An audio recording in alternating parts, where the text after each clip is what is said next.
Shalom Aleichem. Selama ini kan kita cuma bilang shalom kan. Shalom artinya damai sejahtera. Itu nggak lengkap sebenarnya. Yang lengkapnya itu Shalom Aleichem, ya, bukan Shalom Elohim. Elohim itu nama Tuhan, ya, nama Allah. Tapi Shalom Aleichem artinya damai sejahtera bagi kamu. Jadi saya mengucapkannya Shalom Aleichem, damai sejahtera bagi kamu. Anda mesti membalas ke saya bunyi begini caranya. Wa Aleichem Shalom gitu. Jadi saya mengucapkannya Shalom Aleichem artinya damai sejahtera bagi kamu. Lalu saudara balasnya wa Aleichem Shalom, bagimu juga damai sejahtera gitu. Bahasa Ibrani dan bahasa Arab itu satu rumpun. Orang yang berbahasa Arab mengatakan Assalamualaikum, balasannya kau tahu. Ya, orang yang berbahasa Ibrani juga gitu. Shalom Aleichem, balasannya adalah wa Aleichem Shalom. Oke, Shalom Aleichem. Selamat sore. Jangan dibalik sore selamat, ya, nggak boleh. Apa kabar? Ada yang jawab baik, ada yang jawab baik, ada yang jawab luar biasa. Gabung saja, luar biasa baik. Di gereja kami ada bapak-bapak kalau ditanya apa kabar, semua orang jawab luar biasa. Dia sendiri jawab biasa di luar, gitu loh gitu. Tapi di gereja saya, di gereja kami mulai memperkenalkan bukan lagi luar biasa, dahsyat. Minggu depan bombastis, minggu depan lagi fantastis, gitu loh. Mari kita buka Kolose 2. Kolose 2 ayat 6 dan ayat 7. Silakan buka kitab suci Anda atau HP suci Anda atau iPad suci Anda, silakan buka gitu. Sekarang kan tidak hanya ada kitab suci kan? Ada HP suci, iPad suci gitu. Kolose 2 ayat 6 dan ayat 7.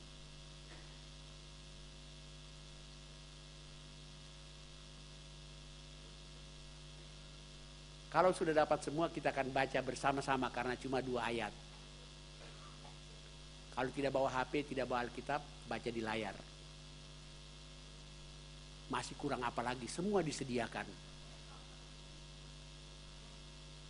1, 2, 3. Kamu telah menerima Kristus Yesus Tuhan kita. Karena itu hendaklah hidupmu tetap di dalam Dia. Hendaklah kamu berakar di dalam Dia dan dibangun di atas Dia. Hendaklah kamu bertambah teguh dalam iman yang telah diajarkan kepadamu. Dan hendaklah hatimu melimpah dengan syukur. Paulus bilang begini sama jemaat di Kolose. Kamu telah menerima Kristus Yesus Tuhan kita. Karena itu hendaklah. Ya. Berarti menerima Kristus punya konsekuensi kan? Ada akibatnya kalau orang mengatakan saya sudah terima Kristus. Makanya Paulus mengatakan kamu telah menerima Kristus Yesus Tuhan kita. Karena itu hendaklah. Menjadi Kristen dimulai dengan menerima Kristus. Ada nggak orang Kristen yang tidak menerima Kristus? Pasti tidak kan? Walaupun mungkin secara formal kan? Tapi menjadi Kristen dimulai dengan menerima Kristus. Tapi apa konsekuensinya kalau orang mengatakan saya sudah menerima Kristus? Dalam bacaan ini, Paulus menasihatkan orang-orang di Kolose. Paulus menulis surat ini kepada jemaat di Kolose karena pada waktu itu iman orang-orang Kolose tergoncang oleh sejumlah ajaran-ajaran yang sesat atau ajaran-ajaran asing yang menggoncang mereka. Yang pertama ada aliran yang disebut Gnostik. Ya. Nggak usah saya jelaskan sebab itu butuh kuliah sendiri. Tapi intinya Gnostik itu tidak mengakui bahwa semua yang diciptakan dari Allah. Allah yang jahat yang menciptakan langit, bumi dan isinya. Kira-kira gitulah sederhananya. Dari Gnostik itu juga muncul satu tokoh lagi yang dipengaruhi oleh Gnostik yang namanya Marcion, bukan Mercon. Marcion ini mengatakan Allah perjanjian lama dan Allah perjanjian baru itu beda. Karena Allah perjanjian lama itu sadis kan.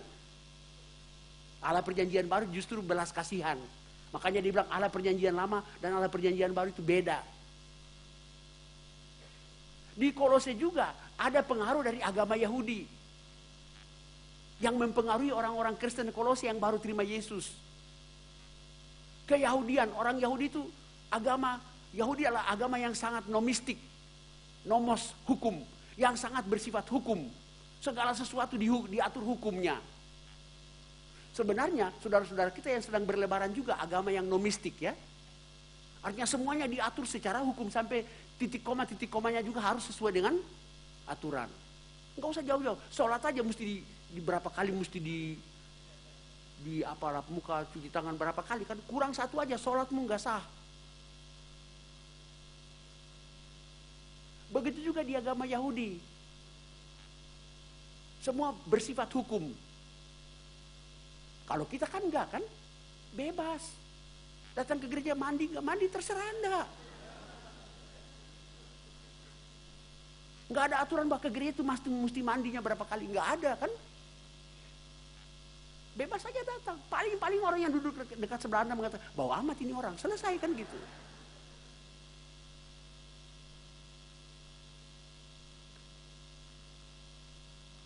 Dan pengaruh yang ketiga adalah pengaruh kekafiran.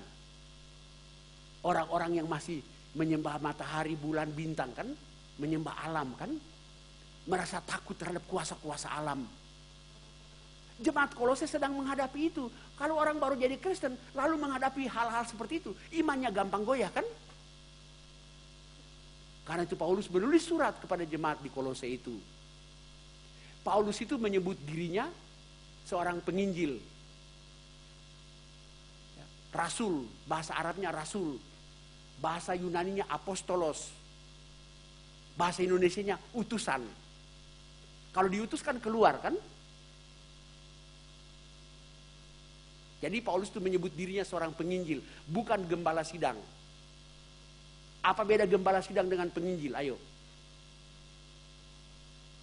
Jangan bilang penginjil menginjili, gembala sidang menggembalakan. Saya tahu itu.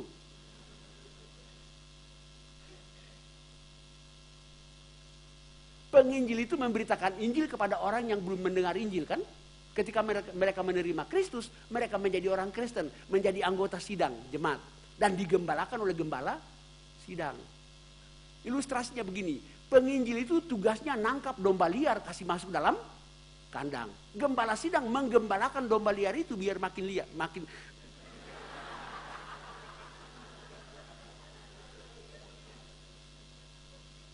biar makin jinak kan gitu. Ini bukan pemisahan, hanya pembedaan fungsi, beda fokus ya. Seorang penginjil bisa jadi seorang gembala sidang, seorang gembala sidang bisa jadi seorang penginjil, tapi fokusnya beda. Makanya Rasul Paulus itu tidak pernah lama-lama di satu jemaat kan. Dia memberitakan Injil di Kolose, ada orang percaya dibaptis, dia serahkan kepada orang lain untuk menggembalakannya. Dia pindah lagi ke kota yang lain. Tapi itu tidak berarti bahwa hubungan Paulus dengan jemaat-jemaat yang dia tinggalkan itu putus. Tetap ada hubungan. Ya, dia kadang-kadang memantau, memonitor perkembangan jemaat-jemaat yang dia tinggalkan. Dia dengar kabar, oh ada di Kolose ada begini. Dia tulis surat ke sana. Atau kadang-kadang seperti di Korintus, ada banyak soal makanan, bagaimana kalau punya istri tidak seiman. Mereka tulis surat kepada Paulus, mereka tanya, Paulus jawab dengan surat. Jadi Paulus itu tetap memelihara komunikasi dengan jemaat-jemaat yang dia tinggalkan. Dan bentuk komunikasi waktu itu apa ayo? Email, SMS, boro-boro. Pesawat terbang aja nggak ada kan? Paling-paling kapal layar kan? Kalau darat unta, keledai gitu kan? Kok jadi kedelai sih gitu?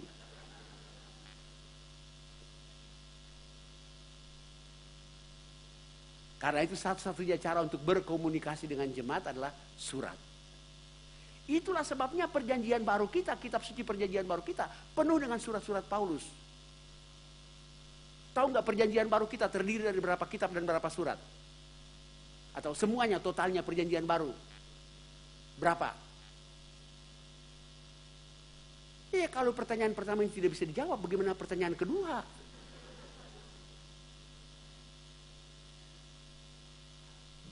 Dari Matius sampai Wahyu ada berapa? 27. Dari 27 itu berapa dari Paulus? Atau bersumber pada Paulus? Roma sampai Filemon. Hitung, Roma, 1 Korintus, 2 Korintus, Galatia, Efesus, Filipi, Kolose, 1 Tesalonika, 2 Tesalonika, 1 Timotius, 2 Timotius, Titus, Filemon, 13. Nyaris 50% kan? Dari 27 di perjanjian baru, 13 dari Paulus.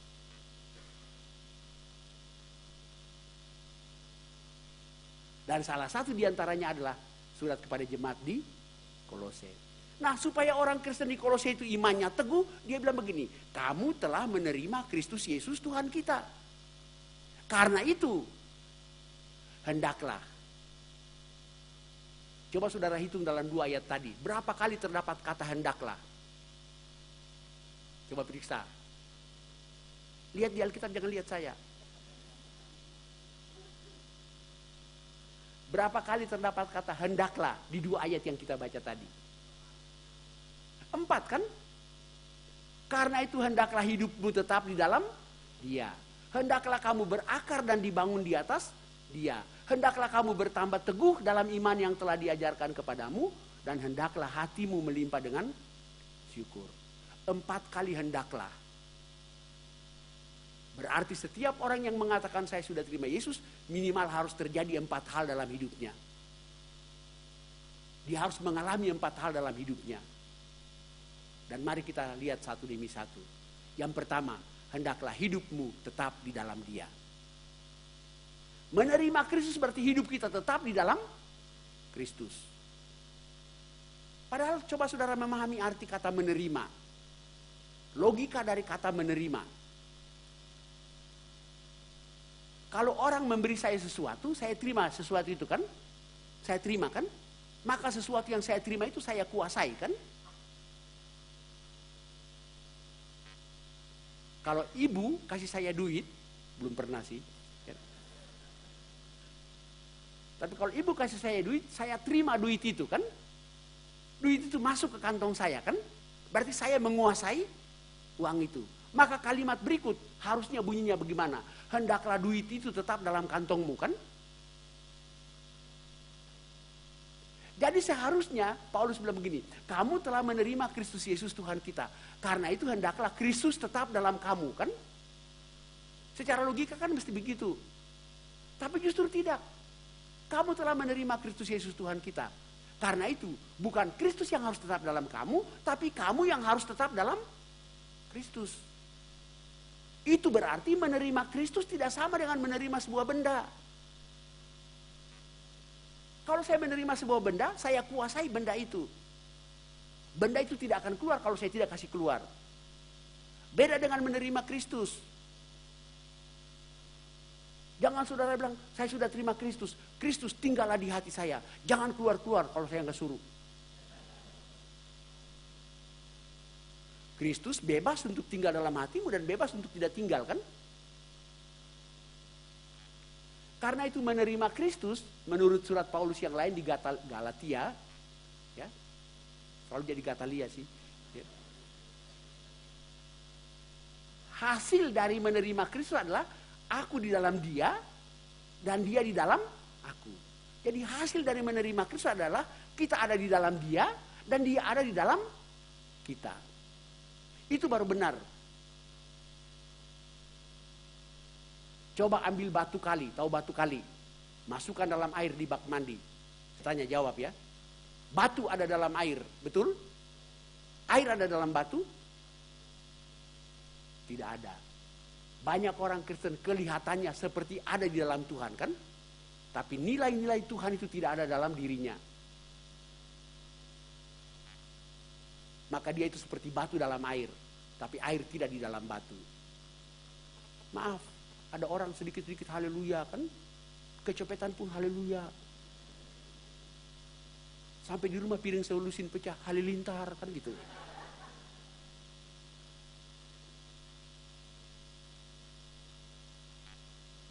Saya pernah melayani di satu kawasan di mana saya harus melewati satu gang kecil. Saya jalan kaki, parkir mobil di jalan besar, saya jalan di jalan gang kecil itu karena mobil tidak bisa masuk. Semua rumah sepanjang gang itu hiasannya kaligrafi Arab. Cuma ada satu rumah yang agak di tengah, ada salib di ambang pintu, ada gambar kalender tangan berdoa. Saya senang sekali karena itulah rumah orang Kristen yang berani menunjukkan jati diri Kristiani. Cuma pas saya lewat karena gangnya kecil, kedengaran orang marah-marah dalam rumah itu. Monyet lu, babi lu, anjing lu begitu.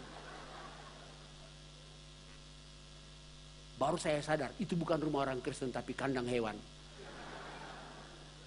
Ya kan itu monyet, babi, kambing kan gitu. Tapi ada salib kan? Berarti monyet, babi, kambing itu udah dibaptis.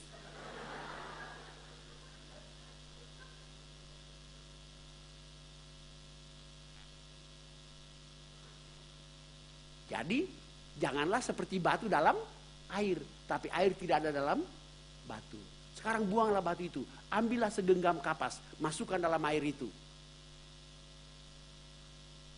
Sekarang saya tanya, kapas ada dalam air ada dalam kapas?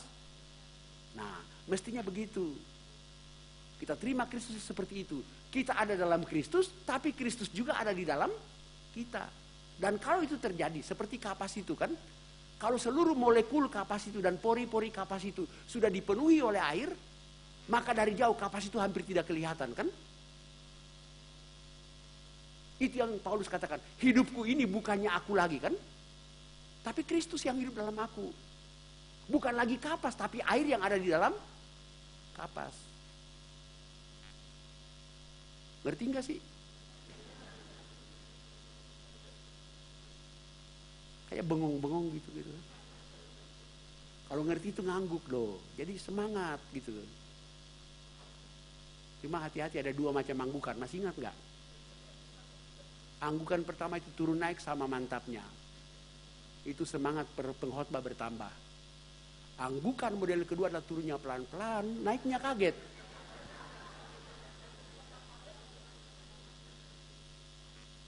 Apalagi jam-jam begini kan? Itu mengangguk model kedua paling banyak loh gitu. Tapi dari tadi belum ada sih.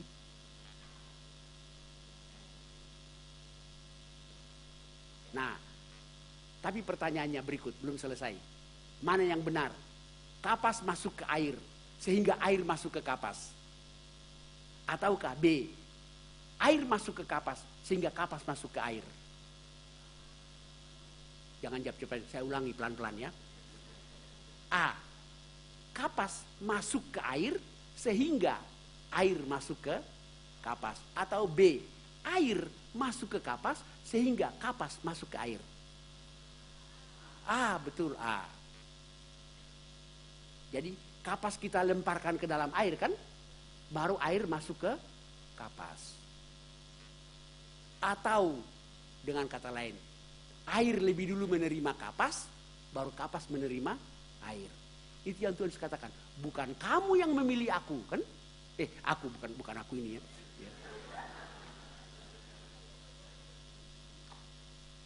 Bukan kamu yang memilih aku kan?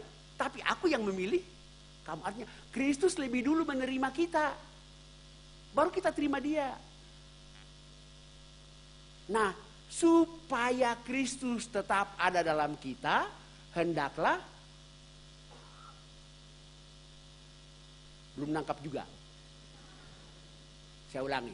Supaya air tetap ada di dalam kapas, hendaklah kapas itu tetap di dalam air. Ngerti sekarang enggak kan? Coba kapas itu sudah ada air, dikeluarin dari air, apa yang terjadi? Lambat atau laun? Saya mau bilang lambat atau cepat, tapi kata laun nyelonong ya. Lambat atau cepat, kapas itu kering kan? Karena lama kelamaan air tidak ada lagi di dalam kapas. Nah, supaya air tetap ada di dalam kapas, hendaklah kapas itu tetap dalam air. Itulah sebabnya Paulus mengatakan, kamu sudah menerima Kristus. Artinya Kristus sekarang ada di dalam kamu kan. Tapi supaya Kristus tetap ada di dalam kamu, hendaklah kamu tetap dalam Kristus. Sekali Kristus, tetaplah di Kristus. Jangan pindah-pindah. Jangan kali ini Kristus, besok Muhammad, lusa lagi Buddha, berikut lagi. Sekali Kristus, tetaplah dalam Kristus. Kalau begitu, baru terjadilah hendaklah yang kedua. Apa? Hendaklah kamu berakar di dalam Dia dan dibangun di atas Dia. Di sini Paulus beralih ke kiasan tanaman. Satu tanaman kalau ditanam di situ, hendaklah dia tetap di situ kan? Kalau dia tetap di situ baru akarnya keluar. Kalau akarnya makin hari makin dalam, batangnya juga makin hari makin naik. Bayangkan ibu tanam tanaman di halaman rumah ibu. Jam 8 tanam sini, jam 10 pindahin ke situ. Jam 12 pindahin ke sana, jam 4 pindah ke sana. Kapan tumbuhnya? Matilah dia, kan gitu.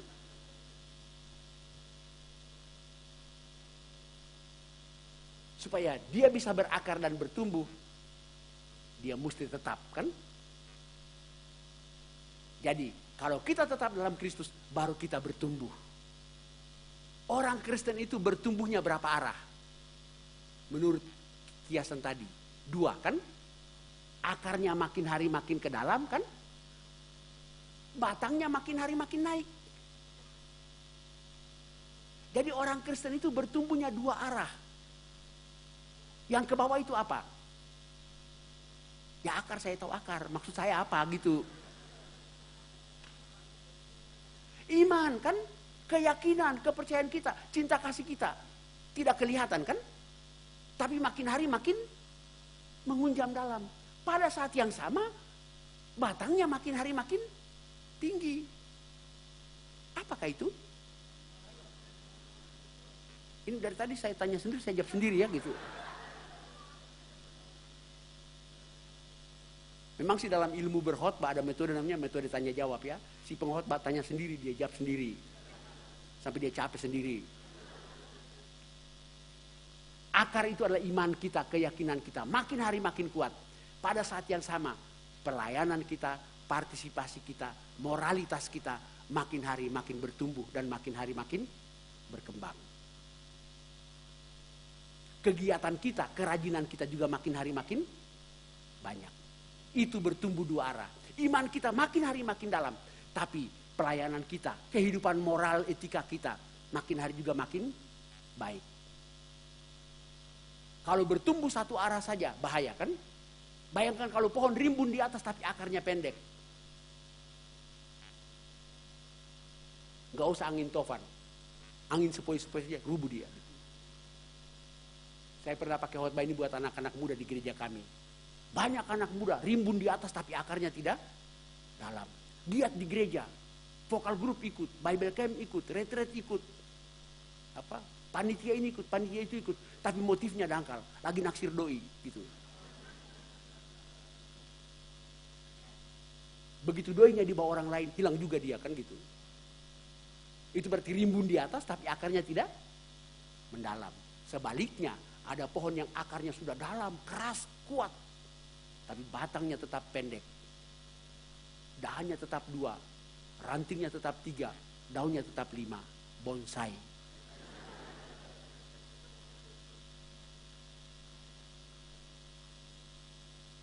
Janganlah jadi orang Kristen bonsai kan? Udah tahunan jadi Kristen masih gitu-gitu aja. Kalau saudara sudah lama jadi Kristen, saudara juga mesti bertumbuh kan? Pengetahuan bertambah, pengalaman bertambah, kegiatan kerajinan juga makin hari makin bertambah. Saya ini dulu adalah direktur dari Badan Penerbit Kristen Gunung Mulia ya, Penerbit Kristen BPK Gunung Mulia. Gini-gini mantan direktur saudara. Setiap kali kalau kami rapat staf dan direksi itu di bagian pemasaran lapor begini, Pak Pendeta, Pak Direktur, keren kan? Pak Direktur kan? Ternyata omset Alkitab yang berlubang indeks kan? Yang punya lubang indeks kayak ini kan? Itu jauh lebih tinggi dari Alkitab yang tidak punya lubang indeks. Jadi pada awalnya itu LAI menerbitkan 2 macam Alkitab, yang ada lubang indeks dan yang tidak ada lubang indeks. Dan ternyata yang berlubang indeks jauh lebih laku. 5 kali lipat dari yang tidak punya indeks. Terus waktu istirahat saya tanya bidang pemasaran, kenapa menurut kamu yang berlubang indeks lebih laku? Dia bilang, biar gampang cari kan. Saya gak bantah dia, cuma dalam hati saya, biar sudah dikasih lubang indeks, minimal kan kita mesti tahu Amos itu perjanjian lama apa perjanjian baru kan. Kalau tidak, begitu pendeta bilang, mari kita baca Amos kan, saudara ngintip setiap lubang.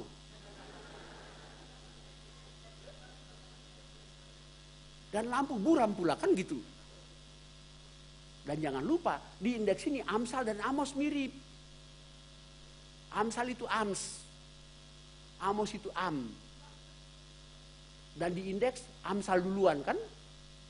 Jadi begitu pendeta bilang mari kita baca kitab Amos kan, dia buka sampai di Amsal, dia pikir itu Amos, dia buka dari situ. Pendeta udah selesai baca Amos, dia masih di Amsal.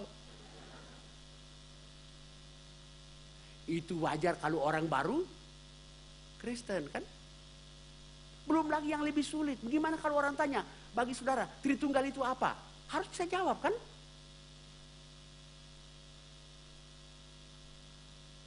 Mengapa di Kristen itu ibadahnya 2 macam kan?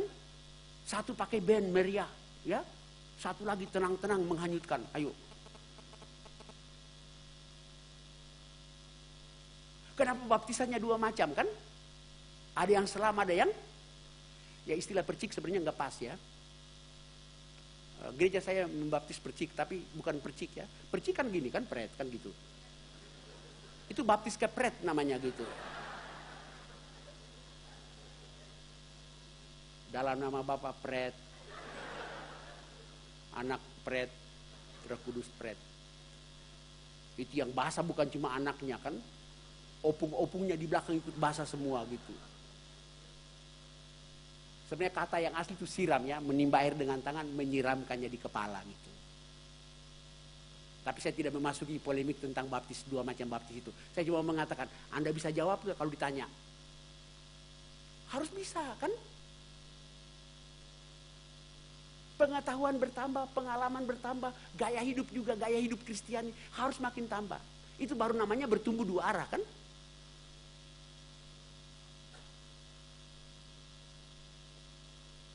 Kenapa gereja ada macam-macam? Ayo.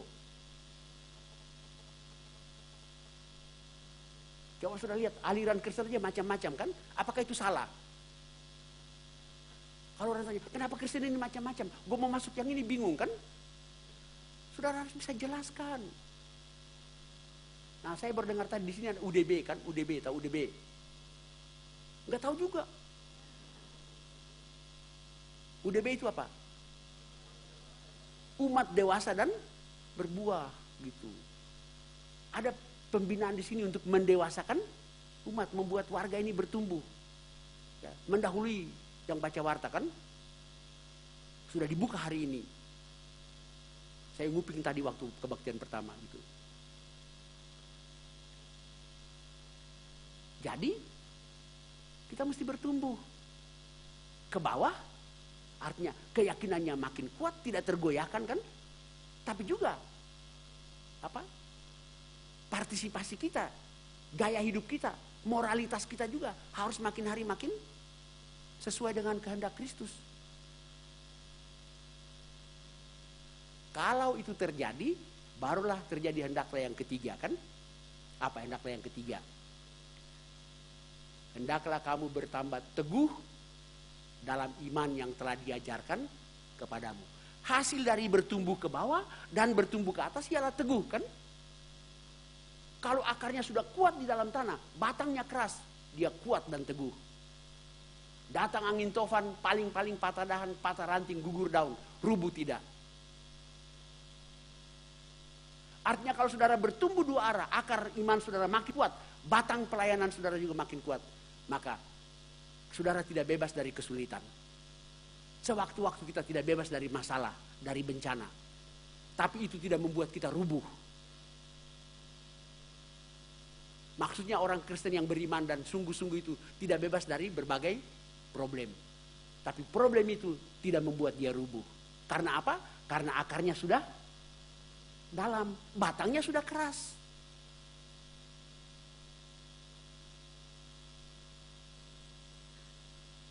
Atau kalau meminjam bahasa Mazmur, orang benar itu apabila ia jatuh tidak sampai tergeletak. Tahu tergeletak enggak? Jatuh sih jatuh, tapi jangan tergeletak ya.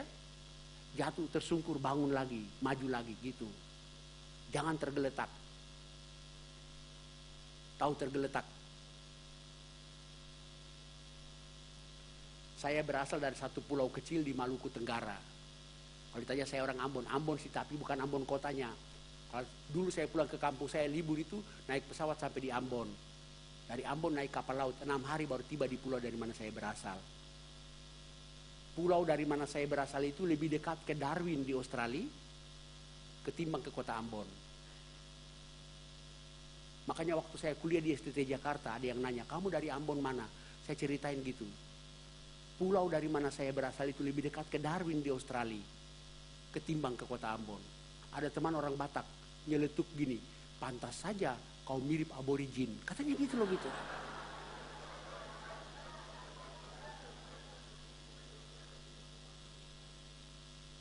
Menghina banget ya. Tapi anehnya saya tidak tersinggung waktu itu. Karena saya merasa saya aborigin cakep ya gitu. Di pulau dari mana saya berasal itu banyak sekali penyu suka mendarat kan, bertelur. Ya. Dan bapak saya dulu waktu saya masih kecil suka mengajak saya pergi nangkap penyu. Caranya gampang. Penyu waktu mendarat bertelur, dia habis bertelur dia balik kan. Nah kita cegat. Tinggal balikin aja kan. Penyu kan gak bisa lari cepat kan. Tinggal balikin aja. Jadi dapat telurnya, dapat dagingnya. Sekarang sudah dilarang. Dulu belum kan, karena penyu termasuk binatang yang dilindungi. Ya. Nah, bayangkan kalau penyu sudah terbalik, dia bisa apa ayo? Kalau kura-kura sudah terbalik, dia bisa apa? Itu yang namanya tergeletak kan? Penyu kalau dia sudah terbalik, dia bisa apa? Sial banget nasib gua dia cuma segini kan?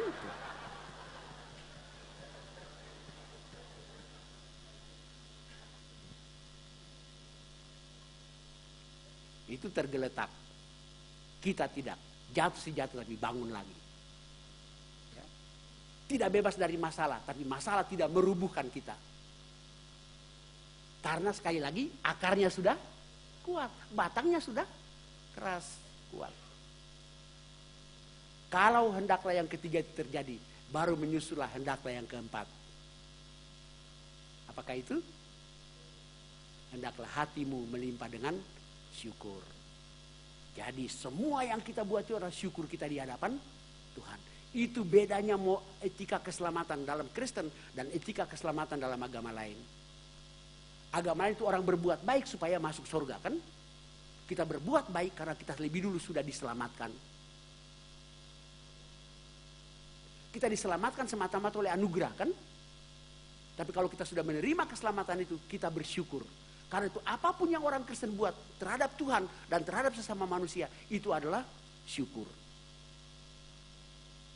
Kalau ibarat pohon tadi, itu buahnya kan. Jadi dia berakar, dibangun, bertambah rimbun kan, dia kuat. Lalu yang terakhir adalah keluar buahnya. Nah, dalam hal apa saja orang Kristen bisa bersyukur, harus bersyukur. Dalam hal apa saja orang Kristen harus bersyukur. Mari kita buka 2 ayat. Ayat pertama, 1 Tesalonika 5 ayat 18. 1 Tesalonika 5 ayat 18.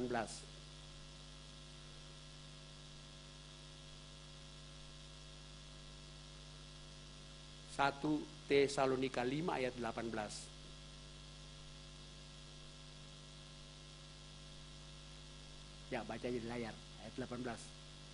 Mengucap syukurlah dalam segala hal, sebab itulah yang dikehendaki Allah di dalam Kristus Yesus bagi kamu. Ambil saja intinya, mengucap syukur dalam segala hal. Ya, mengucap syukur dalam segala hal. Ayat kedua, Efesus 5 ayat 20. Efesus 5 ayat 20.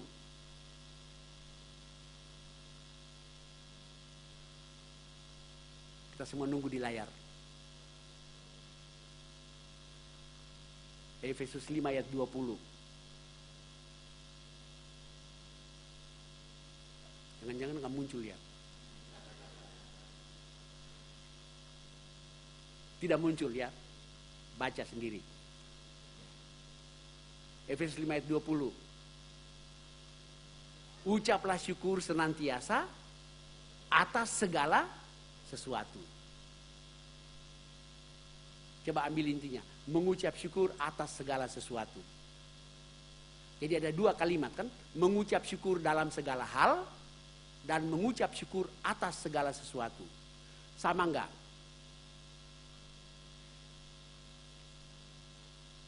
Mengucap syukur dalam segala hal. Dan mengucap syukur atas segala sesuatu. Sama enggak? Sama. Beda. Beda tipis. Beti betul. Kalau beda tipis, beti. Kalau beda tebal, bete. Kan gitu.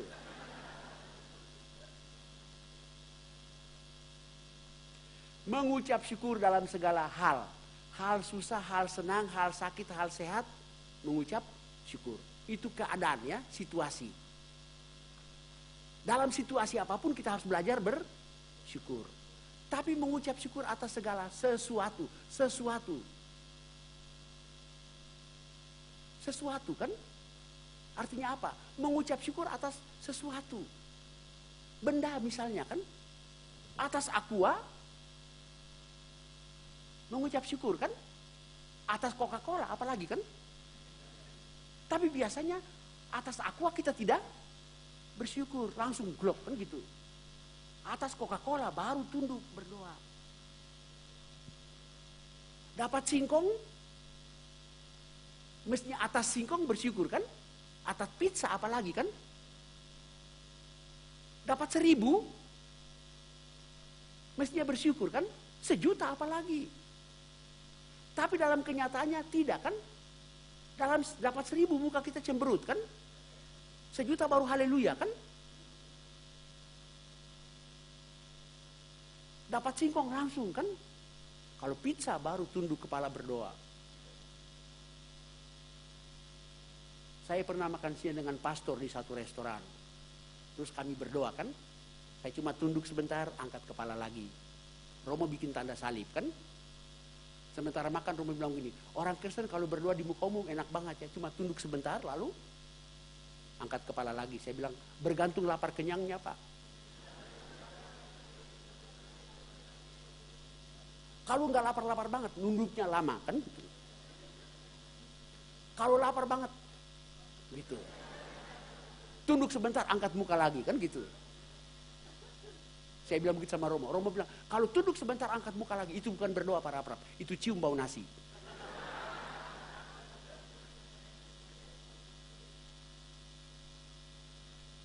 Tapi saya bilang, orang Katolik kan masih lebih gampang lagi kan? Kalau doa di muka umum kan, cukup dia membuat tanda salib.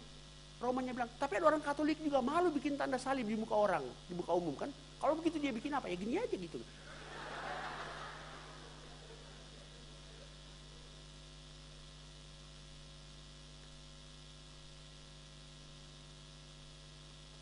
Mengucap syukur atas segala sesuatu. Masih ngontrak harus bersyukur kan? Apalagi punya rumah sendiri kan? Dapat sepeda motor bersyukur, apalagi dapat mobil kan? Bersyukur. Tapi biasanya tidak. Yang kecil-kecil kita tidak bersyukur. Dapat yang besar-besar baru kita bersyukur. Enggak boleh.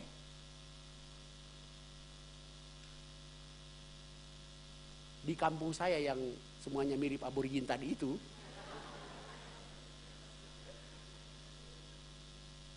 kalau orang pergi bertamu, terus tuan rumah keluarin teh doang ya, tuan rumah keluarin teh doang ya.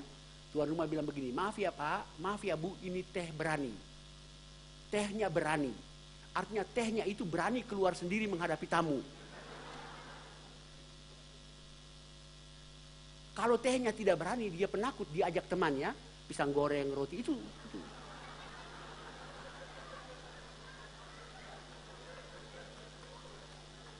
Itu namanya teh penakut ya. Makin banyak temannya, makin penakutlah itu teh. Maksudnya begini, biasanya kalau tuan rumah keluarin teh kan tamunya nunggu kan, siapa tahu pisang goreng nyusul kan, gitu. Tapi kalau tuan rumahnya sudah bilang maaf ya Bu, maaf ya Pak, ini teh berani kan, berarti jangan nunggu lagi, langsung glok gitu. Nanti kalau yang keluar teh penakut baru berdoa, kan gitu.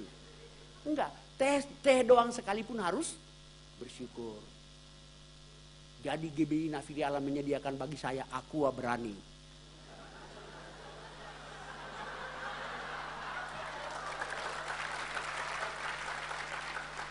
Aqua berani keluar, berani menghadap saya sendiri gitu loh. Saya tahu teman penakutnya ada di belakang.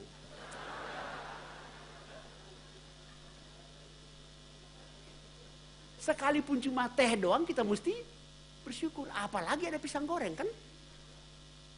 Ngerti nggak maksudnya, kan? Kita tidak hanya mengucap syukur dalam segala hal, tapi atas segala sesuatu kita harus bersyukur. Ini sambil lalu aja. BPK Gunung Mulia sudah menerbitkan kumpulan khotbah, buku-buku kumpulan khotbah saya. Udah 4 jilid. Ya ini bukan promosi ya, informasi.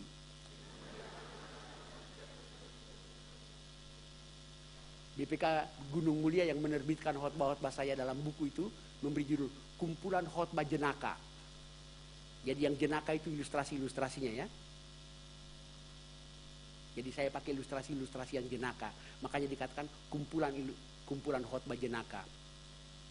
Buku pertama judulnya adalah Ada Waktu Mengelus, Ada Waktu Menggampar.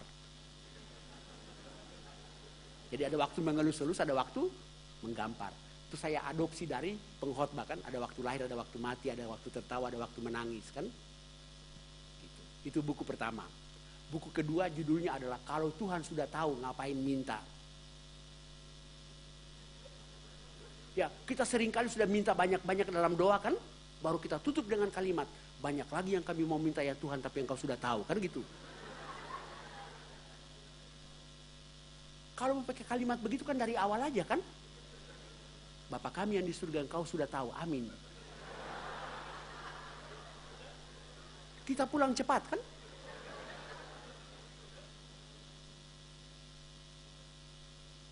Buku ketiga judulnya adalah yang tadi, Maaf, Ini Teh Berani. Buku keempat judulnya adalah Mau Bangkit Tapi Tidak Mau Ikut Mati. Ini khotbah mengenai Paskah, kan. Kita selamat karena kita mati bersama Kristus dan kita bangkit bersama Kristus. Simboliknya kan hari Jumat Agung kita merayakan memperingati kematian, kan. Berarti kita mati bersama Kristus. Hari Minggunya kita bangkit bersama Kristus, gitu. Kami di gereja kami itu Paskahnya jam 5 subuh. Jadi Jumat Agung, Sabtu sepi, ya. Minggu pagi, Minggu subuh jam 5. Ya, katanya jam 5 Yesus bangkit sih, jadi kami kebaktiannya jam 5 gitu. Kalau datang jam 8 Yesus sudah ke Galilea, nggak ketemu lagi gitu.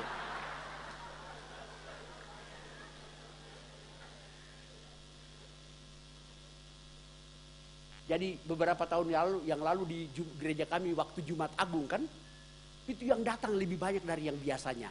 Jumat Agung itu kami biasa pakai perjamuan kudus, ya. Jadi roti dan anggur hampir tidak cukup.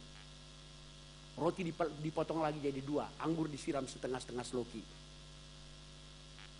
Selesai perjamuan kudus, saya bilang sama jemaat yang hadir, saya senang sekali yang hadir kali ini lebih banyak dari yang biasanya. Tapi saya minta jumlah segini juga datang hari Minggu pagi. Mereka tanya kenapa? Karena kalau Anda datang cuma Jumat, Anda baru mati bersama Kristus. Bangkitnya nanti hari Minggu pagi. Jadi datang Jumat gak datang Minggu,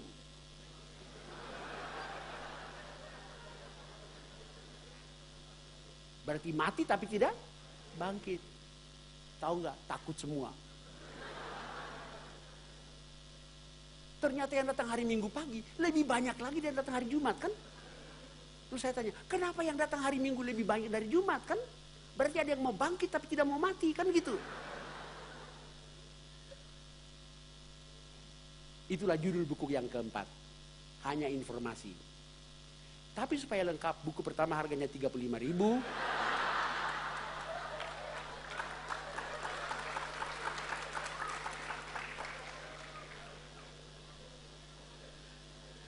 Buku kedua harganya 28.000, buku ketiga harganya 38.000, buku keempat harganya 32.000 gitu. Saya sudah pernah bawa di sini untuk diinformasikan dan sekaligus dijual. Banyak yang membeli waktu itu. Ya. Di Greenfield juga saya bawa. Tapi sekarang saya tidak bawa. Pesan lagi di Gunung Mulia. Kalau beli dari saya dapat bonus lagi. Tanda tangan pengarang ya.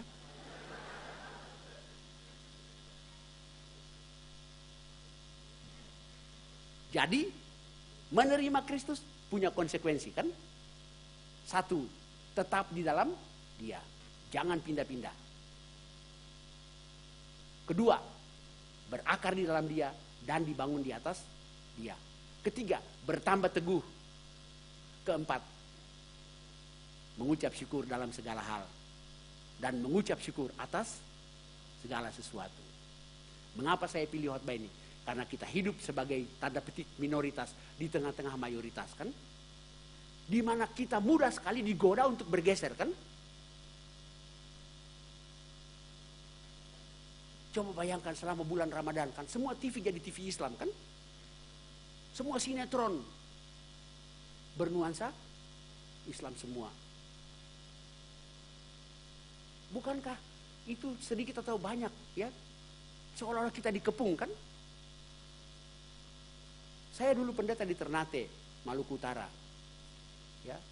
Waktu itu belum ada TV, yang ada studio radio yang lain juga belum ada. Yang ada cuma RRI, Radio Republik Indonesia.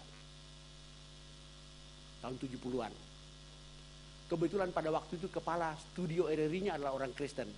Maka dia memberi kesempatan kepada pendeta-pendeta untuk setiap hari jam 9 sampai 9.20 itu ada renungan Kristiani.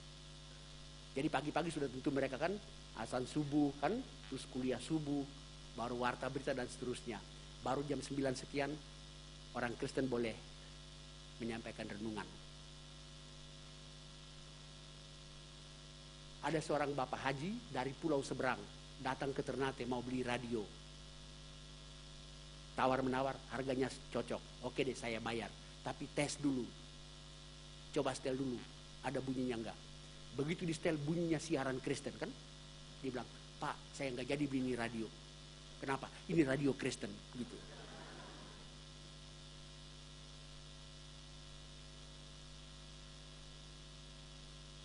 Kita hidup di tengah-tengah masyarakat di mana kita yang kecil ini bisa mudah digeser, dipindahkan. Ada Tuhan Yesus punya perumpamaan. Ada 100 ekor domba, satu hilang kan? 99 ditinggalkan di kandang. Saya bilang di Indonesia perumpamaan ini mesti dibalik. Ada 100 ekor domba, 99 di luar, cuma satu dalam kandang. Gak usah pakai 99, 10 aja kan. 10 ekor domba, 9 di luar, satu di kandang kan. Yang satu kan kita kan. Gampang yang mana? Satu menarik 9 masuk atau 9 tarik satu keluar. Lebih mudah yang mana? Ya masa itu saya jawab sendiri sih.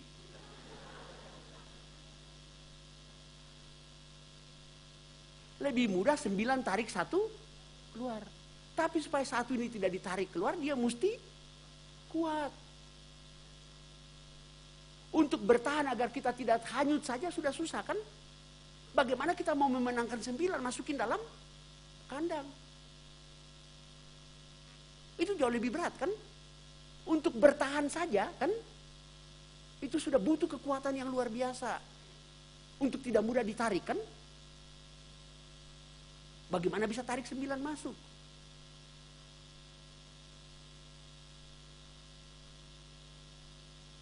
Jadi satu ini harus punya kualitas yang kuat. Dia mesti teguh. Jadi masing-masing agama kan punya misi kan? Satu punya tugas tarik 9 masuk. Jangan lupa 9 juga punya tugas tarik satu keluar kan? Bahkan di yang 9 tarik satu itu ada misi tambahan. Tarik satu itu keluar. Kalau dia nggak mau, satein gitu.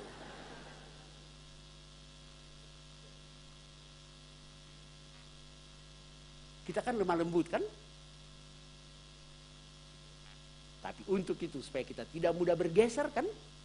Hendaklah hidupmu tetap di dalam Dia. Hendaklah kamu berakar dan dibangun di atas Dia. Hendaklah kamu bertambah teguh dalam iman yang telah diajarkan kepadamu. Dan hendaklah hatimu melimpah dengan syukur.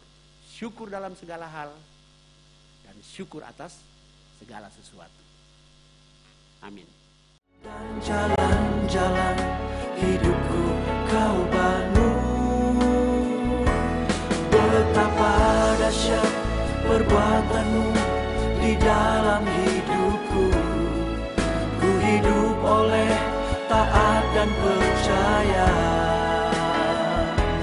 walau dunia bergoncang dan angin menderu, ku takkan goyah sebab kau besertaku.